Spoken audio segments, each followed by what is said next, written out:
Llegó la época del ponche, las lucecitas y las posadas. Hiperborea Radio te desea una feliz Navidad.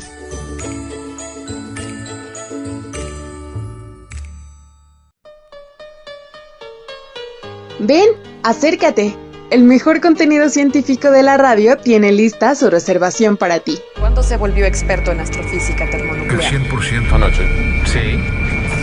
¿Dices que mis ataques no tienen efecto sobre ti? ¿Qué? ¿Estás retando? No me parece que este chico sea muy listo. Lo que hacemos todas las noches, Pinky. Tratar de conquistar. Yo iré solo porque soy bárbaro. Es que sí entendí la referencia. Sopa de Cerebros, el contenido científico más divertido al alcance de tu plato. Acompáñanos con ciencia. Lo voy a gozar. Como no lo puedes imaginar. Sean bienvenidos a una emisión más de Sopa de Cerebros, el único programa de toda la internet que llega al recalentado sin cruda. Mi nombre es Miguel Ángel Nava y como cada semana, bueno, no como cada semana porque he de confesarles que no estamos aquí, pero si estuviéramos, me acompaña mi querida Mónica Vanessa. ¿Cómo estás, querida Moni? Perfectamente, Miguel. La verdad es algo, como dices, bastante especial. Es un programa especial precisamente porque no estamos como tal con ustedes, pero aún así no los quisimos dejar solos. Esa es la respuesta correcta para entender qué es lo que está pasando en este programa. Porque, bueno, escucharán dentro de los temas que vienen este día cosas que dentro del año habrán escuchado o que tal vez, si ustedes apenas nos siguen, empezarán a escuchar viejos programas que la verdad a nuestro público y a nosotros nos ha encantado y dijimos, ¿por qué no revivirlo ahora que vamos a estar de vacaciones? Y sí, estamos apenas en el recalentado y todo esto, ahorita estamos en Navidad, pero dijimos, hay que precisamente recalentar la información, ¿verdad, Miguel? Así es, querida Bonnie, en efecto no se trata de ningún universo paralelo, no se trata de ninguna dimensión extraña, estarán disfrutando el mejor recalentado de Sopa de Cerebros que se puedan encontrar en la internet. Y si ustedes tienen alguna duda, alguna pregunta, algún comentario, ya saben que pueden escribirnos a las redes sociales de confianza en Facebook, Twitter e Instagram de Hiperborea Radio y de RTV México y usar los hashtags Ciencia para Llevar y Del Plato al Cerebro. Ahí nos encuentran, son nuestras direcciones para que nos planteen dudas, nos sugieran programas para el siguiente año, que ya después de estas, no sé si merecidas, pero sí necesarias vacaciones, estaremos retomando más información y más contenido científico, porque este fin de año también hay ciencia y la estaremos platicando cuando estemos de regreso. Totalmente, Miguel. Y bueno, ahí nos pueden también estar comentando qué es lo que se quedan de este año. Sería muy interesante leerlos. Pero por lo pronto los vamos a mandar a este menú del día. Esperemos que les encante. Aquí en Sopa de Cerebros. Menú del día. Y en la nota de la semana, seguro lo vieron ustedes, seguro lo leyeron en los periódicos, seguro vieron fotografías, estaremos hablando del socavón en Puebla. ¿Qué es? ¿Cómo se formó? ¿De dónde viene? ¿Fueron los aliens? ¿Quieren saber? Quédense y escúchenlo. Y hablando de las grandes especulaciones y de cómo se puede generar controversia con los medios y cómo es que dicen las noticias, por eso es que les traemos en Misterios sin resolver resueltos acerca de si existe un universo paralelo. Quédense para saber. Y en su sección de Al Sabor del Chef estaremos platicando de un descubrimiento arqueológico sorprendente aquí en el corazón de Ciudad de México, Xochimilco. Para eso nos acompaña la arqueóloga Mara Abigail Becerra, que nos trae todos y cada uno de los detalles. ¿Quieren escuchar la plática? ¿Quieren ir a curiosear? ¿Quieren saber dónde está? Les invitamos a que se queden aquí en Sopa de Cerebros porque estamos iniciando prácticamente. Y antes de entrar a los detalles, ¿qué les parece? Vamos con este ¿Sabías qué? Esto es Sopa de Cerebros. ¿Sabías qué? ¿Sabías que las arañas pueden volar? Aunque no lo hacen como las aves y otros insectos que baten sus alas para aprovechar las corrientes del viento, las arañas tejen un pequeño paracaídas con su telaraña y aprovechan el incremento de pulso electromagnético en el ambiente para poder dirigirse hacia donde ellas quieren. Algunas llegan tan alto como a 2000 metros de altura.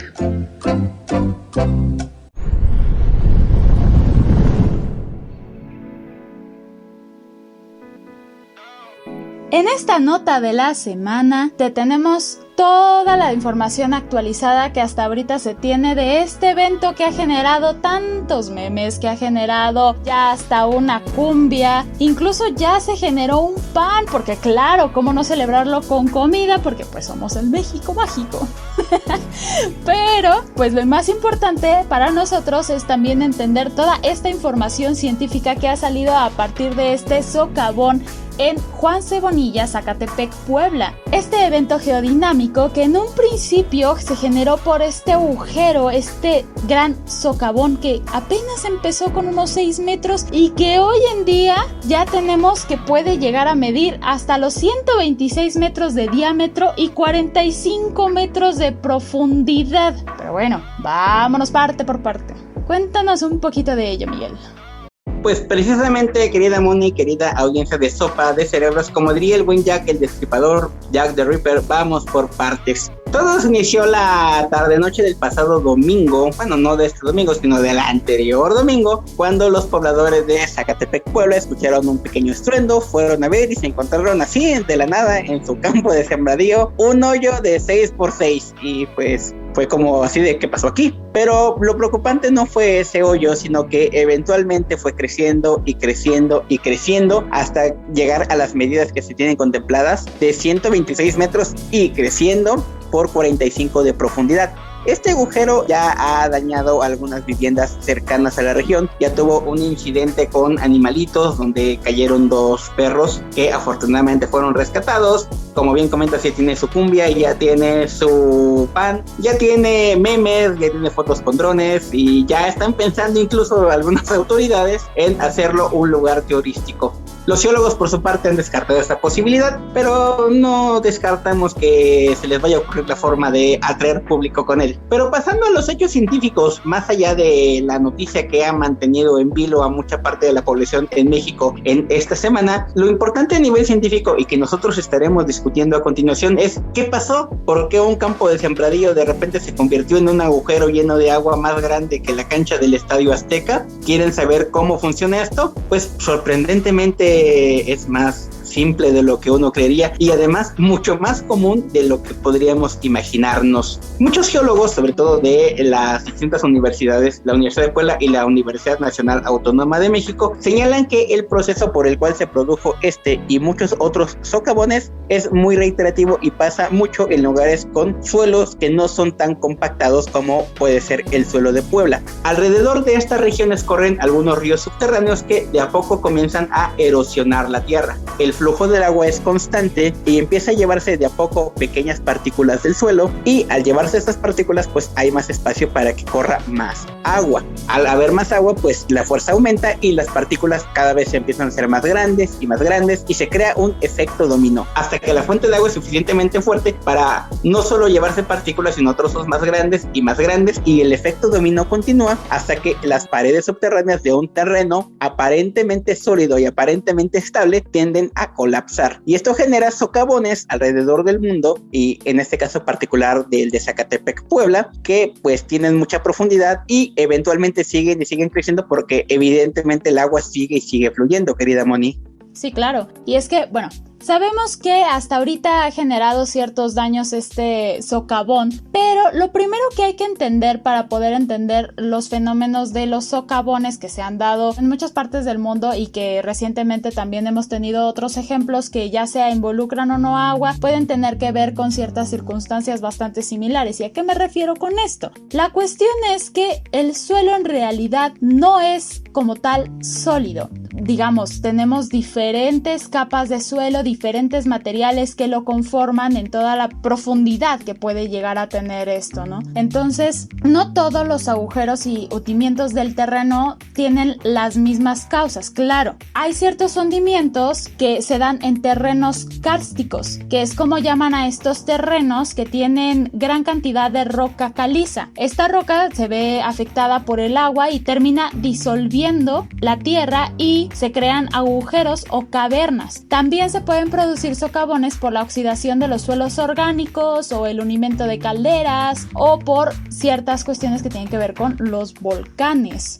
Pero eso no es exactamente lo que sucedió ahora en México el 29 de mayo. Lo que pasó fue que existía esta zanja llena de agua que en su momento fue tapada para ampliar las tierras de cultivo. Entonces, lo que se dice es que pudo haber sido ya sea por el hecho de que hubiera flujos subterráneos de agua y la baja resistencia del suelo, o también por el hecho de que no solamente pudo haber sido una falla geológica, sino por el hecho de que muchas veces se pueden explotar mantos acuíferos que están debajo del suelo.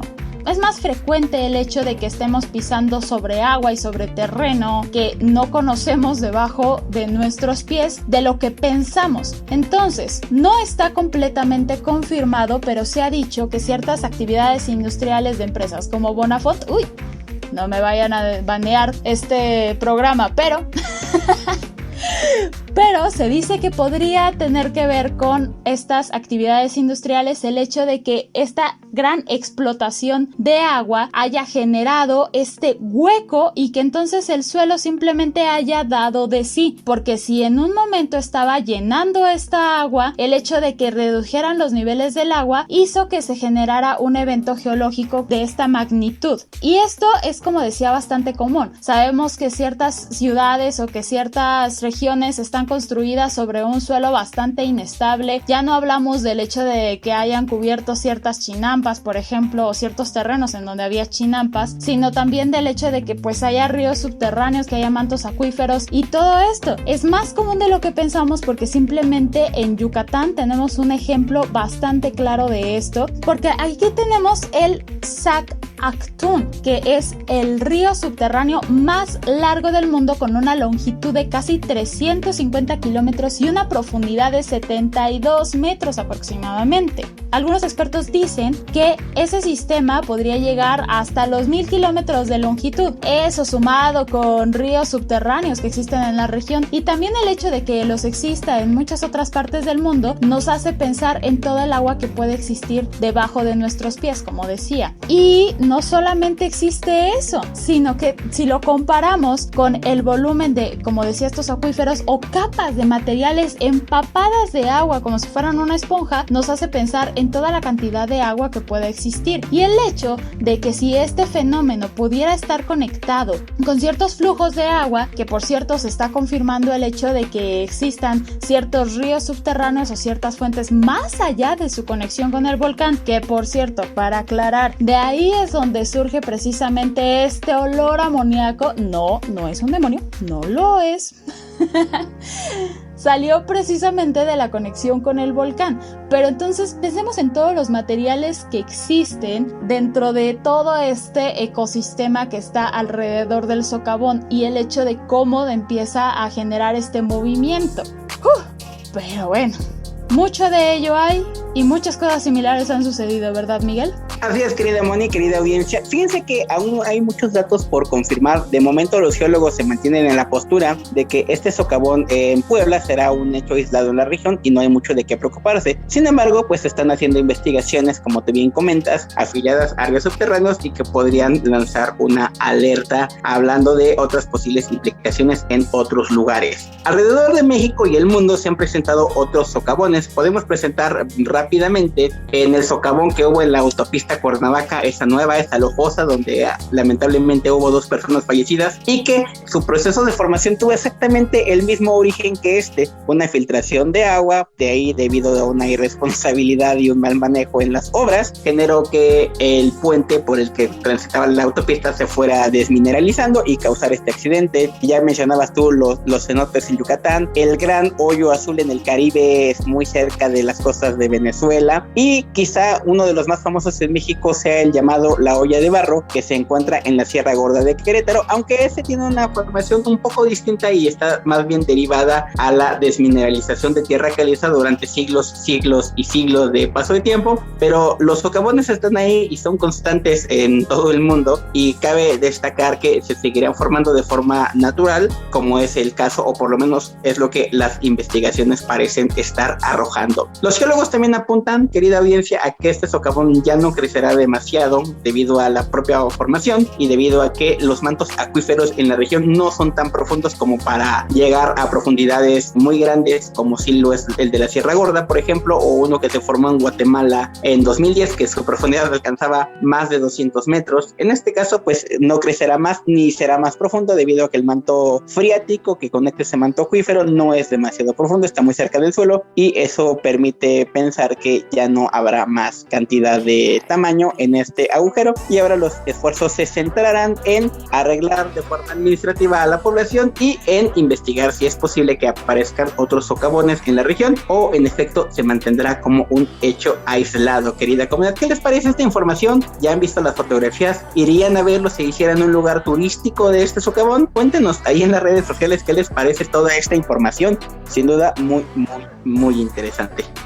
Pero bueno, una conclusión muy importante justamente tiene que ver con eso, porque más allá de la conciencia que tiene que ver con el cómo estamos tratando nuestra agua, la explotación de los mantos, el hecho de que exista agua en donde no podríamos imaginar y las condiciones en las que está, también está el hecho de en dónde estamos construyendo, en dónde se han construido nuestras ciudades, el cómo se está expandiendo y la conciencia que existe de aquellas personas que constantemente invitan a ver este fenómeno que no dudo que sea completamente increíble de ver, pero que sin duda es bastante peligroso y que más allá de todos los memes que se podrían crear, de todas las imágenes que se podrían tomar, tenemos que ser conscientes. Pero bueno, aquí cerramos este tema y claro, pueden ustedes opinar en las redes, igual pueden decirme qué es lo que opinan acerca de lo que hemos dicho, qué es lo que han encontrado, si ustedes tienen nueva información también coméntenlo, aquí siempre estamos constantemente actualizándonos. Pero por ahora, para continuar con toda esta información científica y un poquito conectando a nuestro siguiente tema, vamos a escuchar esta canción de Love of Lesbian llamada Universos Infinitos aquí en Sopa de Cerebros.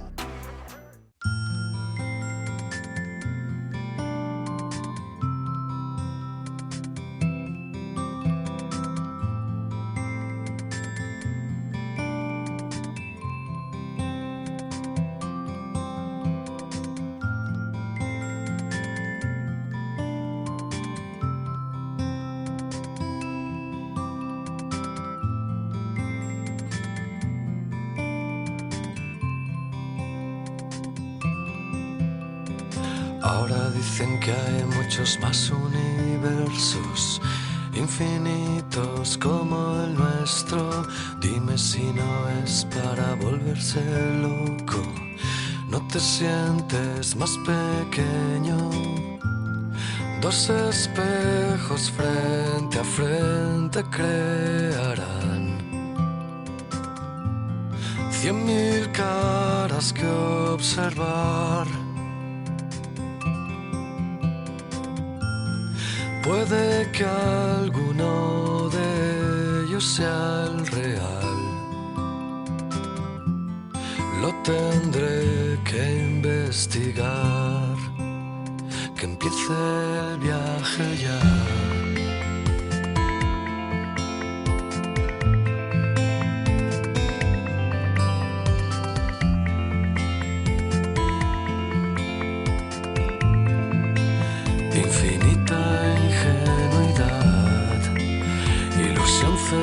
Centesimal, me creía tan capaz con mi cápsula de albal. Mi torpeza fue total, de tan grande es demencial. No detecto una señal, nunca encontraré el lugar donde al fin me entienda.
Misterios sin resolver.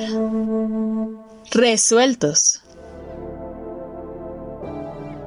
Y después de escuchar tan maravillosa canción, vamos a remontarnos unos mesecitos para atrás, particularmente al mes de agosto, cuando nos levantábamos un hermoso martes o miércoles por la mañana, ya no me acuerdo muy bien, y de repente en los periódicos, ¡pum!, salía la noticia: la NASA descubre universo paralelo. La NASA ha confirmado un universo paralelo. La NASA ha encontrado un universo paralelo. Hay evidencia de invasiones alienígenas del universo paralelo con monstruos con caras verdes y un montón de cosas que decían las noticias al respecto de esta nota, y que ahora trataremos de explicarles un poquito más al respecto, porque así como llegó esa noticia que estuvo emocionadísima la gente 2 días, eventualmente pasó el furor y nunca nadie más volvió a hablar de ella hasta hoy aquí en Sopa de Cerebros. Una fake news, en efecto fue la NASA, en efecto hay un universo paralelo, en efecto hay otro mundo como nosotros con gente color verde, así que aquí se los contamos, no se preocupen. Después de esta bella introducción, cabe destacar y cabe arruinar un poco la noción de los que esperaban confirmar que Avengers tenía razón, que primero que nada hay 2 errores en esta noticia. En realidad nunca se confirmó un universo paralelo, ni mucho menos. Se encontró evidencia lejana de que podría existir una posible hipótesis que apuntara a un universo paralelo. Y segundo y más interesante, pues no fue la NASA la que hizo este descubrimiento, sino fue una serie de universidades en un proyecto encabezado por la Universidad de Hawái, que sí, en efecto involucra a la NASA en algún punto, pero que ciertamente poco y nada tiene que ver con la noticia, que además salió un mes antes, salió a mediados de julio, pero nadie le prestó la suficiente atención hasta que a un periódico amarillista se le encontró, la tradujo mal, deliberada o accidentalmente, tal vez nunca lo sepamos, y fue cuando explotó la bomba de que había un universo alterno, querida Moni. Y es que es bien importante cómo se dan las noticias, por eso es que es muy importante para nosotros siempre investigar cada dato dentro de las noticias que damos, y para ello pues no van a informarlos y que entonces de repente vayan a sus casas y digan: ok, ¿qué me acaban de decir? Ok, lo voy a interpretar completamente mal. Y esto es lo que pasó precisamente con esta historia, porque de algo que podría haber sido un descubrimiento que claro podría ser bastante mencionable, que claro podría atraer el hecho de nuevos descubrimientos dentro de la física cuántica y de todo lo que tendría que ver con la concepción de nuestro universo mismo, pues se convirtió completamente en una fake news despreciable y que probablemente mucha gente aún puede llegar a seguir creyendo si es que lo leyó y le gustó la teoría o lo bastante como para querer quedarse con esa verdad. Pero aquí lo más importante es explicar de dónde surge todo esto. Y es que lo que pasó fue que al principio se hablaba de esta detección anómala de neutrinos y que esto evidenciaría la supuesta existencia de un universo paralelo en donde el tiempo iría al revés. Todo iría al revés, igual que lo que podría llegar a existir si Loki hubiera llegado a generar otro universo completamente distinto, pero sabemos que los agentes de la TVA impidieron eso. En este caso, pues la ciencia nos demuestra lo que realmente está sucediendo con todo esto. Pero bueno, lo que pasó fue que justamente el año pasado pues se hacía esta noticia bastante viral, porque claro, ¿a quién no le encantaría el hecho de conocer que habría un multiverso? Porque es una fantasía completamente existencialista que podría confirmar cuestiones que han dado pie a muchos cómics y a muchas tramas, ¿no? Pero pues realmente lo que pasó fue que esta detección anormal de neutrinos, que va a un nivel de partículas subatómicas que provienen del cosmos, esto podría derivar en diversas explicaciones realmente, aunque la explicación de hecho de que fuera un universo paralelo ni siquiera surgió de esta universidad, fue más bien un rumor que se malentendió dentro de todas las noticias. Pero explícanos un poquito de lo que sucedió realmente dentro de esta investigación, Miguel. Pues precisamente, querida Moni, tenemos que remontarnos al año 2016, cuando un experimento denominado ANITA, que son las siglas en inglés de Antena Antártica de Intermitencia Transitoria, detectaron lo que parecía ruido de fondo. En 2018 se repitió el mismo experimento con las mismas implicaciones, pero en 2020, cuando se repitió este experimento por una tercera vez, los científicos analizaron adecuadamente los datos y se dieron cuenta que ese que habían denominado ruido de fondo realmente era la detención de una partícula de alta energía denominada, como tú bien comentabas, neutrino. Los neutrinos son estas partículas que se forman en reactores nucleares, como un reactor nuclear, como la atmósfera al choque con rayos cósmicos o como el Sol, por ejemplo, pero son partículas muy especiales debido a que casi nunca interactúan con la materia, la atraviesan como si no existiera. De hecho, los científicos especulan que cada segundo a un ser humano lo atraviesan alrededor de 200 billones de neutrinos cada segundo, es decir, ya atravesaron 200 billones y ahora otra vez, y rara vez se detendrán a hacer interacción contigo. Se especula que solamente un neutrino de esos 200 billones puede interactuar con el cuerpo humano. Anita pues se colocó en la Antártida para empezar a captar estos neutrinos, debido a que los neutrinos rara vez interactúan con la materia, sí interactúan con los cristales de hielo, como los que se encuentran por docenas en la Antártida. Estos neutrinos, al chocar con estos cristales en el ángulo correcto, emiten una partícula denominada muón. Y este muón produce un pequeño destello azul que se denomina como energía de Cherenkov. Esta energía de Cherenkov es la que está detectando Anita, que justo ahora también se encuentra sobrevolando a 37,000 metros de altura la Antártida para tratar de encontrar estos rayos cósmicos. Ese es el experimento en sí, pero ¿qué llevó a los científicos a pensar en un universo paralelo? Pues resulta que los neutrinos se dividen en tres partículas diferentes: tau neutrino, muón y tau neutrón. Estos últimos son partículas de alta energía y como son más grandes que los neutrinos comunes de baja densidad, no pueden atravesar un planeta. Y los elementos que estaba detectando Anita eran tau neutrinos que venían de la Tierra, es decir, que habían atravesado el planeta, y eso llevó a pensar a los científicos que era prácticamente imposible que una partícula tan grande pudiera atravesar nuestro planeta y salir por la Antártida sin haber interactuado antes con la materia. Esta investigación pues arrojó tres hipótesis, dos de ellas ya fueron descartadas, pero la última, la que lleva a pensar en un universo espejo, es la que se mantiene hasta el momento, aunque su postulante en Vancouver, Canadá, un científico llamado Nick Turcotte, es el que más ha apostado por esta teoría, y para eso arroja una explicación basada en la supersimetría, de la cual, si ustedes recuerdan, ya habíamos hablado en una nota anterior cuando hablábamos del acelerador de partículas, querida Moni. Exactamente, y es que vamos a remontarnos un poquito a esa nota. Básicamente, y para tampoco entrar en detalles, hablábamos del acelerador de partículas del CERN. ¿Y qué es lo que estaban experimentando dentro de este acelerador de partículas? Bueno, para esto hay que entender que hay ciertas partículas que se han descubierto durante todo este tiempo. Teníamos la noción de que el átomo era lo más pequeño, después se descubrieron los electrones, protones, neutrones, para llenar esos huecos dentro de ese átomo, pero eso no cubría por completo lo que existía dentro de este átomo. Después se descubrieron los quarks, pero todavía quedaban estas pequeñas partículas. Y el acelerador de partículas empezó a generar el hecho de, ¿cómo tendríamos que entender las partículas, las micropartículas que están dentro del peso que podría llegar a tener dentro de esta materia? Y que el hecho de que si estas partículas tenían cierta medida dentro de lo cuántico, podrían confirmar el hecho de una supersimetría en donde cada elemento podría justificar su existencia, llenando los espacios y confirmando las teorías hasta ese momento formuladas, o que el hecho de que si existía otro tipo de medida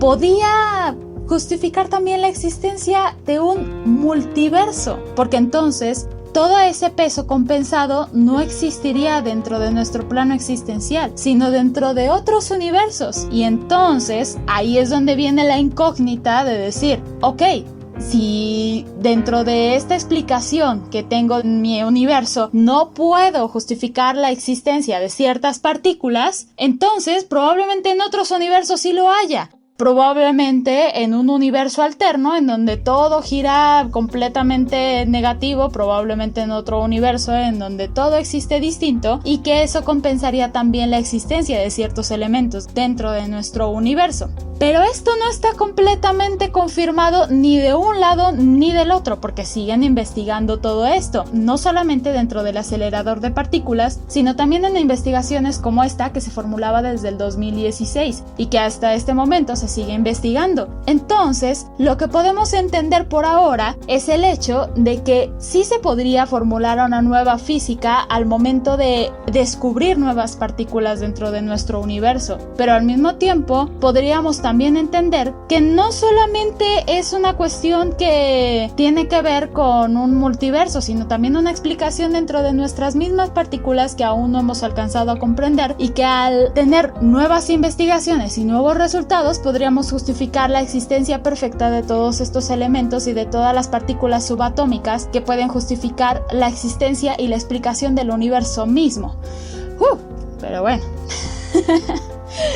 Como verán, querida audiencia, pues es denso, bien denso. Y fíjense que estas leyes de la supersimetría se basan en unas leyes que se abrevian como CPT. Estas leyes permiten ciertas violaciones. Hay partículas que violan las leyes, pero para que la supersimetría se mantenga, pues tiene que haber otras partículas que violan otras dos leyes al mismo tiempo y de esa forma no romper el equilibrio. Estas partículas CPT se ocuparon para que Nick Turlock, que propone esta teoría, dijera en algún momento que al momento de la creación del Big Bang, el Big Bang no creó uno sino dos universos, un universo donde se concentró la mayor parte de materia y otro al mismo tiempo donde se concentró la mayor parte de antimateria. Ese otro universo, ese universo espejo, estaría yendo al revés, todo fluiría en un sentido opuesto y depende de qué universo estés, pues técnicamente verás los hechos del universo espejo de una u otra manera. Y ustedes dirán, ¿qué tiene que ver eso con Anita y qué tiene que ver eso con los neutrinos que se encontraron? Pues esta teoría del universo espejo también refleja en esta supersimetría y en estas leyes que se violan cada cierto tiempo del CPT, estaría indicando que ese neutrino que sale del suelo antártico y que hipotéticamente atravesó el planeta violando ciertas leyes no pertenece a nuestro universo, sino pertenece al universo espejo. Al ser las partículas simétricas e irse acompañando mutuamente en este y otro universo, la partícula de nuestro universo no lograría pasar el planeta, pero la partícula o el neutrino del universo espejo sí, y es lo que estaría detectando esta Anita. Obviamente los científicos están conscientes de que hay muchísimos cabos sueltos alrededor de esta teoría y siguen investigando, pero de confirmarse podría cambiar la física como la conocemos, ya que confirmaría, por lo menos de una forma grosa y parca, que no solamente tenemos un plano existencial, sino que el universo podría tener muchas más implicaciones de las que conocemos o podemos ver a simple vista, querida audiencia de Sopa. Como ven, podrían confirmar los multiversos, que ojo, un universo espejo no es lo mismo que un multiverso o no es lo mismo que un universo infinito, pero tal vez eso lo comentemos en otro momento aquí en Sopa de Cerebros, por si les interesa el tema, invitarlos a que nos escriban sus impresiones. Y si ustedes ya están un poquito más adentrados dentro del tema, también cuéntenos, porque claro, cada elemento tiene su propia definición, cada investigación dentro de la física tiene su propia justificación teórica y práctica, que no muchas veces se da dentro de la práctica, pero la física teórica nos lleva a imaginar muchos supuestos que muchos de ellos no se han confirmado, muchos de ellos probablemente estarán por confirmarse en algunos años o quién sabe, probablemente ni siquiera viviremos para contarlo, pero por ahora siempre estaremos actualizados con la nueva información que se da y también desmintiendo toda esta información que sale de los medios en donde confirman cuestiones que realmente no se tiene la certeza acerca de ello. Por eso es que siempre es importante no creer lo primero que te dicen. Es más, no nos crean, solamente vayan e investiguenlo. ¿Verdad que sí, Miguel? Exactamente, y yo confío que si hay un universo espejo, en ese universo espejo haya medios que no creen fake news.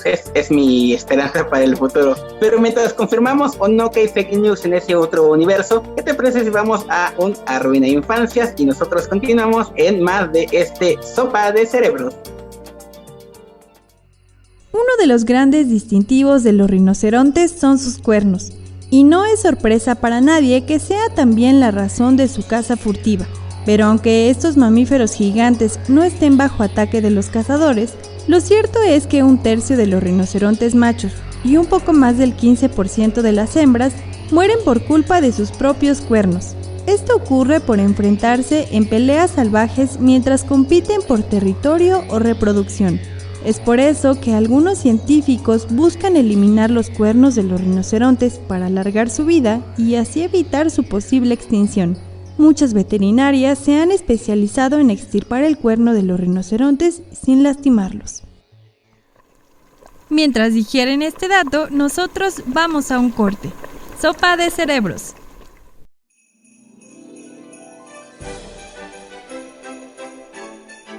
En nombre de todo el equipo de Hiperborea Radio, locutores, productores, columnistas y colaboradores, te deseamos una feliz Navidad.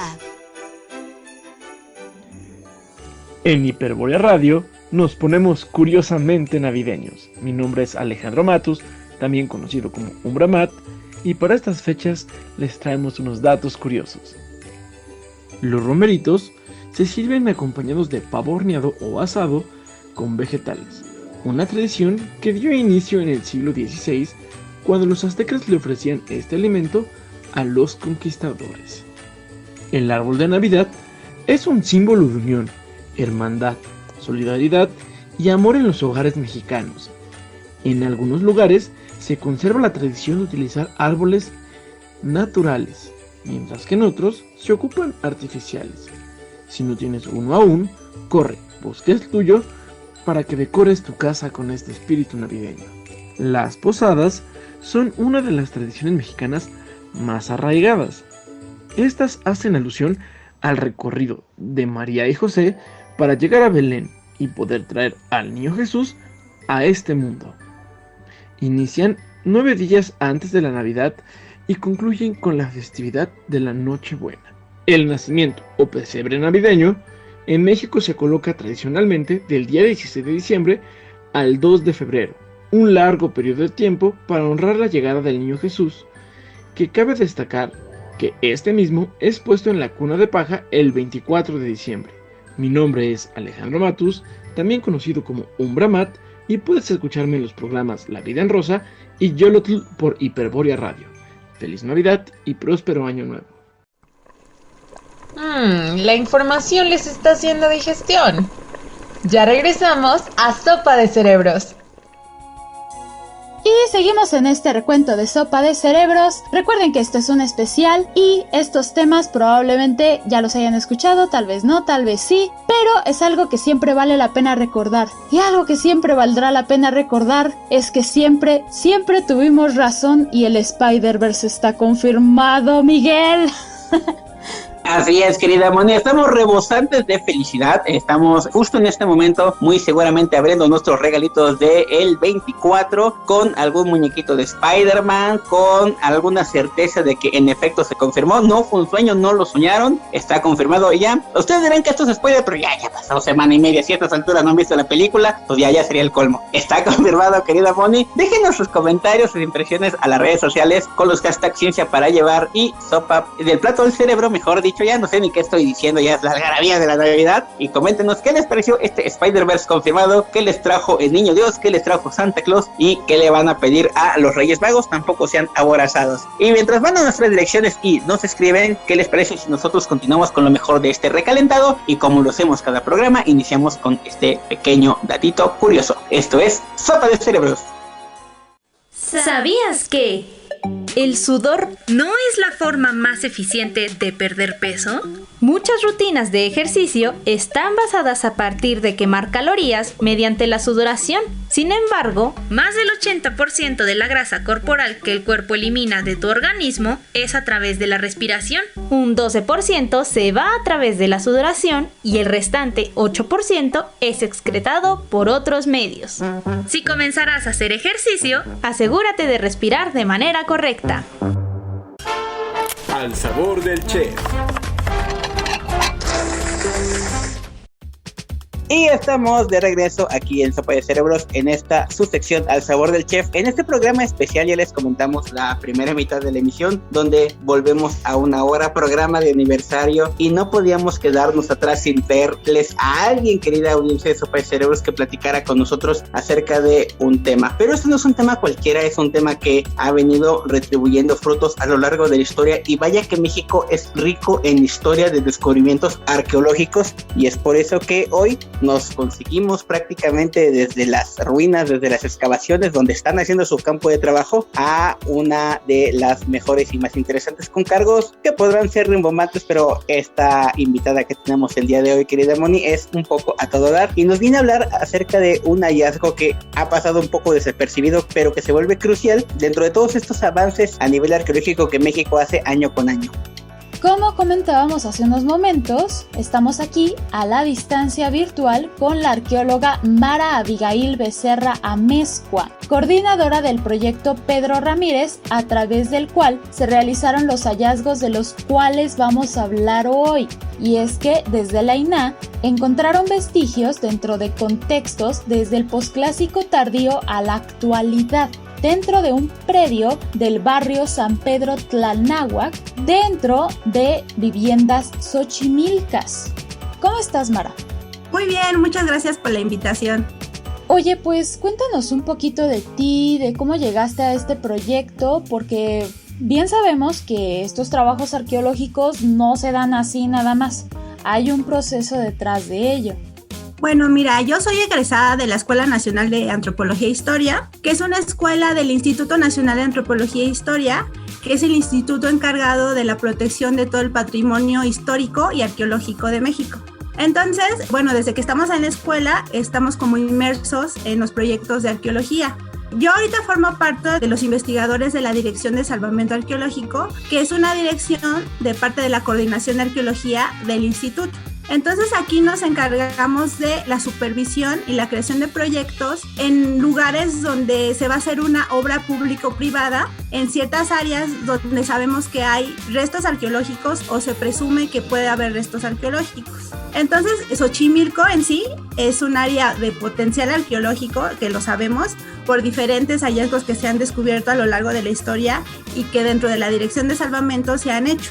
De hecho, en el barrio de San Pedro, que es un barrio originario de Xochimilco, se han hecho otros proyectos arqueológicos y sabíamos que era un área donde se podían descubrir cosas. Precisamente por eso, Salvamento Arqueológico, surge un proyecto de salvamento porque se tenía la petición de hacer en uno de los predios un local comercial. Por lo tanto, por el potencial que les comento, era necesario hacer un proyecto para salvaguardar cualquier cosa. Entonces nosotros entramos primero, antes de que se haga la obra, se crea un proyecto de acuerdo a las características tanto del área como del proyecto que se va a hacer. Se solicita como un expediente de obra para saber a qué profundidad van a bajar, qué van a hacer, cuántos pisos. Entonces, de acuerdo a eso, nosotros creamos un proyecto viable y antes de que se haga la obra, entramos al proyecto.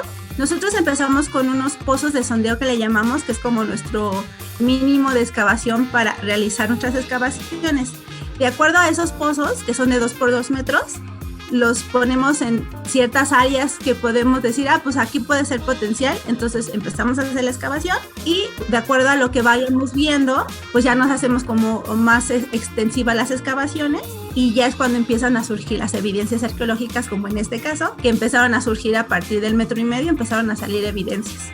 Y querida comunidad de Sopa de Cerebros, es muy interesante esto que comenta, porque cuántas veces no hemos escuchado, apenas recientemente en el aeropuerto Felipe Ángeles se encontraron mamuts, o en tal excavación encontraron piedras arqueológicas, o encontraron vestigios de pirámides, y es algo que pasa muy común y que el INAH, la ENA deben estar como muy al pendiente de todo ese tipo de excavaciones para que no se arruine material histórico, que también lamentablemente ha pasado mucho, y México tristemente también es parte de mucho de este tráfico de piezas arqueológicas que luego acaban distribuidas en colecciones privadas y así y así.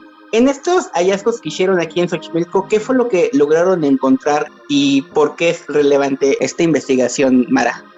Sí, bueno, mira, lo que encontramos es una vivienda de por lo menos 700 años y ha tenido una continuidad hasta nuestros días. De hecho, es muy interesante porque es una casa que surge desde más o menos 1250 después de Cristo y ha tenido una continuidad hasta ahorita. De hecho, ahorita sigue siendo una casa, ya va a cambiar hacia un local comercial, pero ha sido interesante porque es una vivienda donde vivían los Xochimilcas. Entonces lo que encontramos son como estructuras o evidencias de esas casas a través de muros, pisos, fogones de lo que fue la cocina, y una de las cosas más importantes y relevantes que encontramos fue los entierros, que fueron 17 entierros, porque estos fueron ubicados dentro del espacio que fue el patio de esta casa. Entonces usaron el patio como para hacer sus enterramientos. Debieron hacer varias generaciones de esa misma familia, por eso tenemos tantos. Y fue interesante porque encontramos cómo se fue modificando. Bueno, de hecho, los entierros que nosotros encontramos forman parte del periodo posclásico tardío, es decir, a partir de 1350 hasta 1519, antes de que lleguen los españoles a conquistarnos. Sin embargo, tenemos entierros que ubicamos dentro del periodo colonial temprano, es decir, a pesar de que ya se había caído México Tenochtitlán y ya estaba la presencia de los europeos, siguieron enterrando, por lo menos pienso que hasta el siglo XVII, siguieron teniendo estos sistemas o estos rituales funerarios poniéndolos en las casas. Esta cuestión cambia a partir de la visión ya europea, ya la cosmovisión cambia, porque los europeos ya tenían la visión de enterrarlos en atrios de las iglesias o en panteones, o sea, en áreas designadas para ese tipo de funciones, cosa que en Mesoamérica no pasaba. En Mesoamérica era muy común que, como morían, se enterraban dentro de las casas, en los pisos, en los muros y en este caso en el patio de la casa. Claro, y que una de las ventajas más probables haya sido precisamente el hecho de que las viviendas estuvieran bien conservadas y que los habitantes no hayan modificado tanto el estilo de la construcción original en el lugar de todos estos hallazgos, ¿no? Sí, de hecho, fuimos afortunados porque esta área no fue tan afectada. De hecho, la casa que está ahorita tiene una cimentación pequeña. Una cimentación es lo que está abajo de la casa y lo sostiene a la casa. Entonces, a veces, de tanta remoción, se pierde mucho de la evidencia arqueológica a lo largo del tiempo. Afortunadamente aquí, la casa no hizo muchas modificaciones. De hecho, es muy interesante porque la casa conservó el mismo espacio designado desde hace 700 años. El que era patio en esa época sigue siendo el patio de esta casa actual. Entonces fue muy interesante. Y las estructuras están abajo de la casa original. Entonces lo que pasó aquí en esta área es que reutilizaron tanto los espacios como a la materia prima. De hecho, la piedra que se usó para las estructuras prehispánicas se utilizó posteriormente para la cimentación de la casa actual. Entonces ha sido muy interesante porque han conservado y eso nos ha permitido pues ver mucho mejor cómo era esta distribución de esta vivienda, que bueno, como vemos fue una vivienda bastante amplia. De hecho, el predio que nosotros tenemos es como de 630 metros cuadrados y de hecho los conjuntos habitacionales todavía siguen en los predios aledaños. Entonces fue un conjunto habitacional bastante amplio donde vemos que, bueno, lo que se dedicaban era como a la actividad agrícola. Bueno, Xochimilco, como sabemos, ahorita ya lo vemos urbanizado y todo, pero en ese periodo estaba el lago, entonces debió ser una actividad lacustre de explotación tanto de la flora y la fauna, de lo que había, ¿no? Entonces debió haber un lago ahí, entonces por lo tanto se dedicaban a explotar, ¿no? La vida lacustre y chinampera que hasta nuestros días tenemos en esta zona de Xochimilco. Aquí seguimos con la arqueóloga Mara Abigail Becerra Amezcua y nos platicaba acerca de las ventajas que tuvieron al encontrar las viviendas xochimilcas en el barrio de San Pedro Tlalnáhuac en un estado bastante conservado al realizar las excavaciones en donde realizaron estos hallazgos bastante interesantes. Y a mí me gustaría que nos platicaras un poquito, Mara, acerca de estos 17 entierros que, más allá de representar, como decías, una transición de lo religioso después de la conquista, también tenían varios indicios con significados. Entonces, me gustaría que me contaras un poquito acerca de ello. Sí, claro.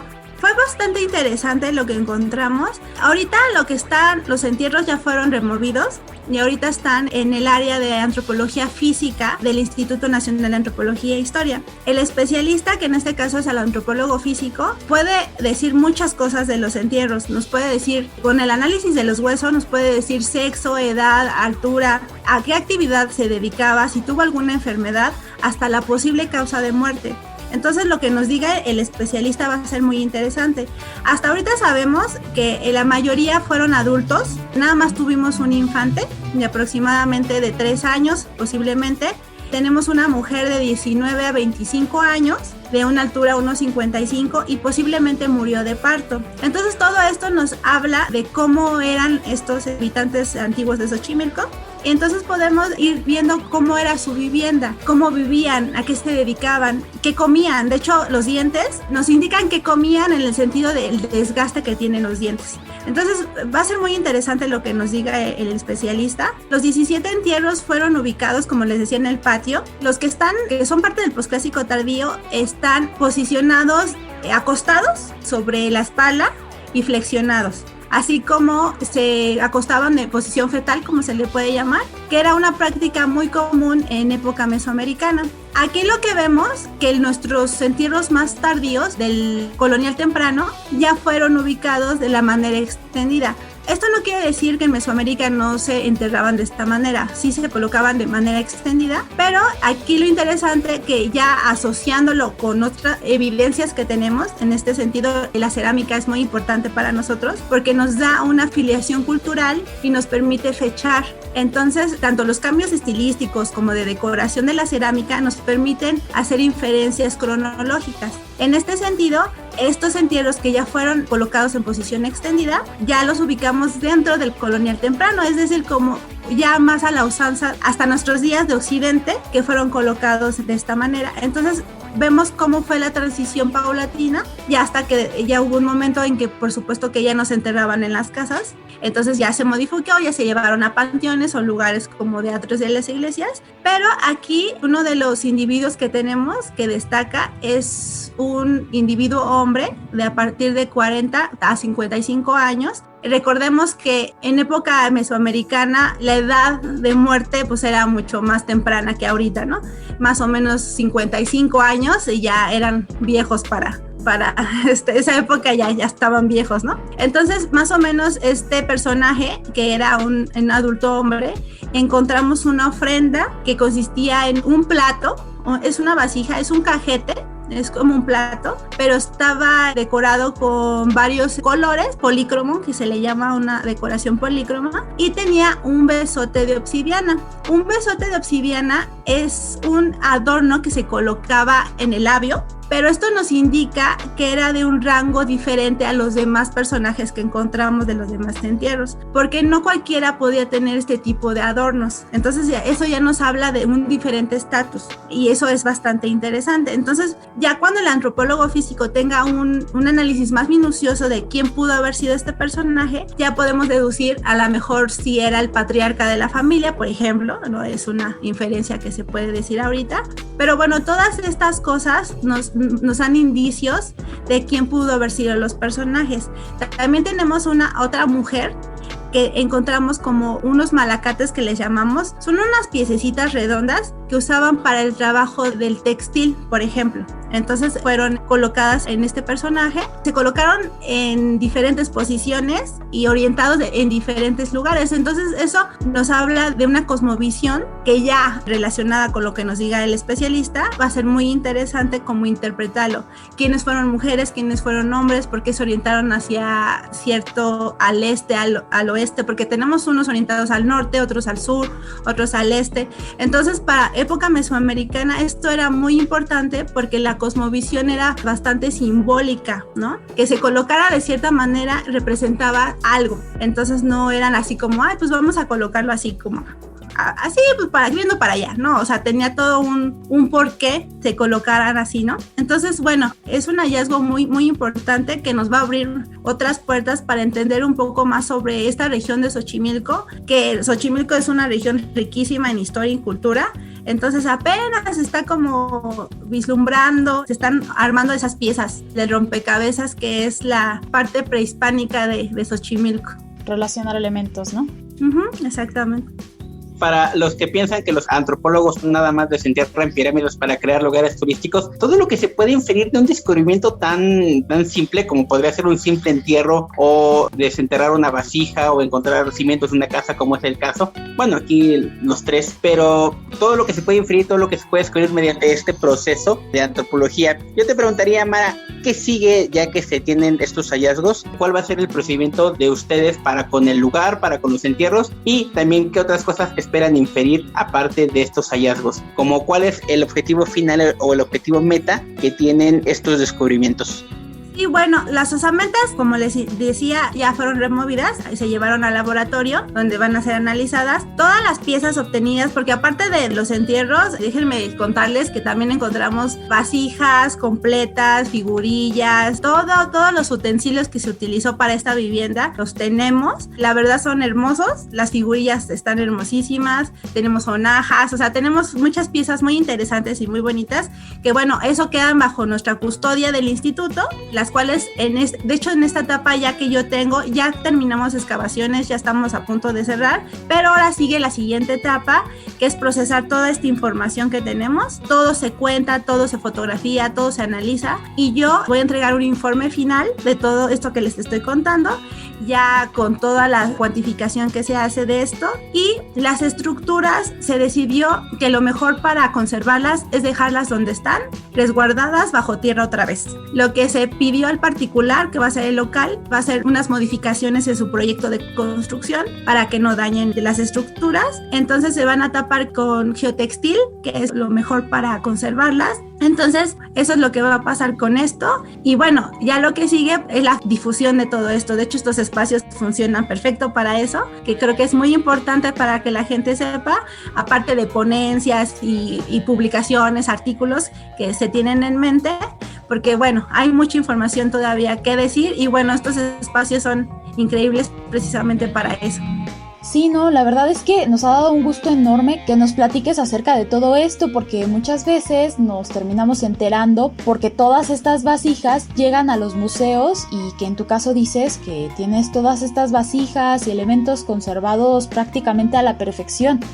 Pero además de los museos y de repente una que otra fotografía dentro de las redes sociales, y bueno, que si alguien está al tanto de ciertas páginas científicas o medios se llega a enterar, pero este tipo de investigaciones no se dan a conocer tanto en el sentido de saber todo el proceso de investigación que lleva detrás. Entonces creo que es bastante interesante lo que nos cuentas, sobre todo desde tu punto de vista que has coordinado todo lo que hasta ahora han realizado. Pero esto no se termina porque aún faltan muchos hallazgos. Hay que entender que cada elemento corresponde a un significado, y todo lo que decías acerca de las posiciones en donde encontraban todas estas vasijas, por ejemplo. Y bueno, si nos pudieras adelantar un poquito acerca de los resultados preliminares, vaya, hasta el punto en el que se pueda, porque obviamente quedará muchísimo por investigar. Sí, bueno, mira, en conclusión, tenemos una vivienda donde su asentamiento más antiguo es de por lo menos 700 años, que ha tenido una continuidad hasta nuestros días. Fueron habitantes comunes, ¿no? Que eso también es importante decir. La arqueología no solo es los grandes gobernantes, ¿no? Las pirámides, ¿no? También la arqueología es esto, la gente común, la que vivió ahí, ¿no? Entonces, es muy interesante porque nos está hablando de la vida cotidiana de un lugar como fue Xochimilco, de un ambiente lacustre que fue de explotación. Ahora ya lo vemos, es lo que yo les comentaba a mis compañeros. Ahorita vemos Xochimilco ya dentro de la urbanidad y ya lo vemos así como parte de la ciudad. Sin embargo, en un momento no fue así. Xochimilco era decir, ir a Xochimilco, no, pues Xochimilco era así, ¿no? O sea, las afueras. Entonces, lo que pasa aquí en Xochimilco es muy interesante porque los procesos culturales fueron graduales, no fueron tan impactantes como lo podemos ver, por ejemplo, en el centro histórico. Ahí lo vemos, los cambios en temporalidades muy cortas, hubo grandes cambios, sobre todo en la evidencia material, que es a donde nosotros nos interesa, pero en Xochimilco no, fue gradual. Entonces, ver Xochimilco ahorita tal vez nos permita ver cómo fue Xochimilco después.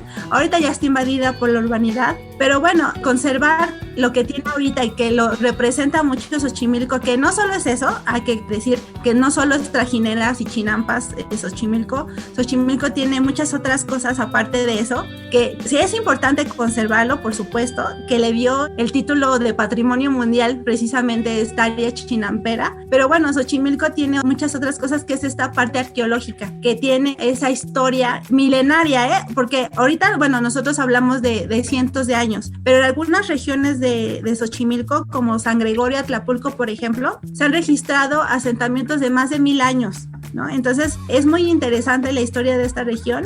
Entonces, la arqueología suma a entender esto.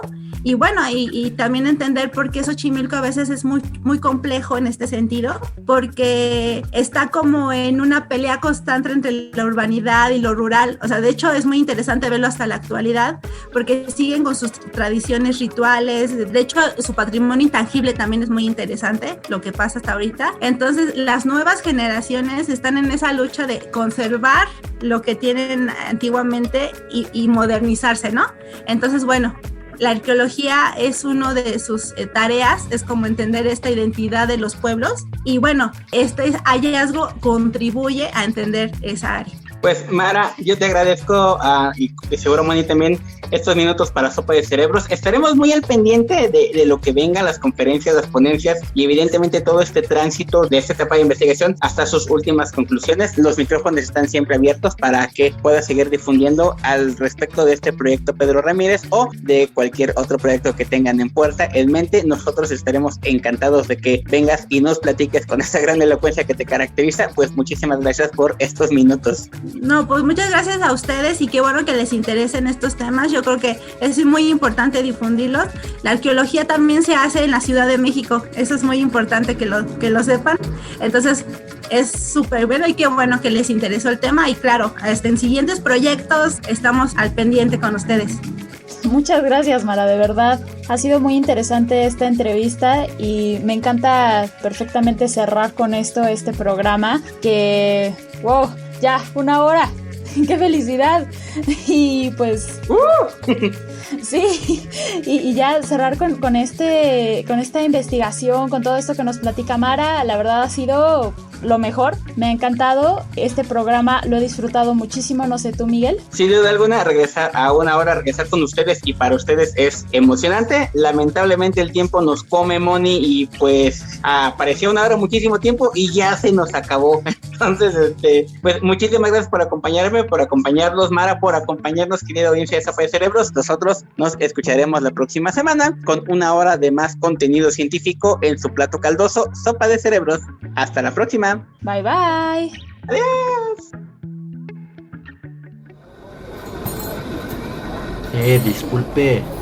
Disculpe. ¿Me puede dar una sopa, jefa? Lamento informarle que por hoy la sopa ya se nos terminó, pero le invito a que venga la próxima semana por otro delicioso plato de nuestra Sopa de Cerebros. La decepción. En ese momento, la traición. Él sintió el verdadero terror. Muéstraselo al editor, viejo. La próxima vez verifique su fuente. Bien pensado, güey. Zombies, a abstenerse.